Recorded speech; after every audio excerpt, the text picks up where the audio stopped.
L'Unic Star, le uniche pagliette antibatteriche in commercio, prodotte anche per i marchi più importanti, sia nazionali che internazionali. Ben ritrovati al meteo. Sarà una bella giornata di sole sul Triveneto. Nel dettaglio, sul Veneto ci attende una giornata festiva all'insegna del sole. Il tempo dunque sarà asciutto e stabile su tutti i settori e il cielo si presenterà poco o parzialmente nuvoloso. Non sono attese precipitazioni degne di nota.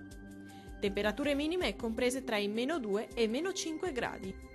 Massime comprese tra i 2 e 4 gradi.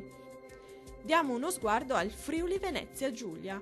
La situazione sarà molto simile, con ampio soleggiamento un po' su tutti i settori e il cielo che si presenterà sereno o al massimo poco nuvoloso. Più nubi invece sui rilievi alpini, ma senza nessuna conseguenza. Temperature minime comprese tra i -4 e -1 gradi. Massime comprese tra i 3 e i 5 gradi. Vediamo infine la situazione del Trentino Alto Adige. Bel tempo sulla nostra regione, dove sarà il sole a prevalere. Non si escludono locali nevicate a bassa quota sui confini alpini. Ampio soleggiamento invece altrove, con il cielo che si presenterà sereno o poco nuvoloso ovunque. Temperature minime comprese tra i -1 gradi, massime oscillanti tra gli 8 gradi.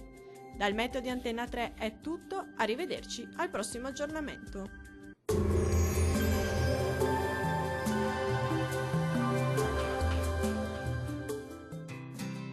L'Unic Star, le uniche pagliette antibatteriche in commercio, prodotte anche per i marchi più importanti, sia nazionali che internazionali.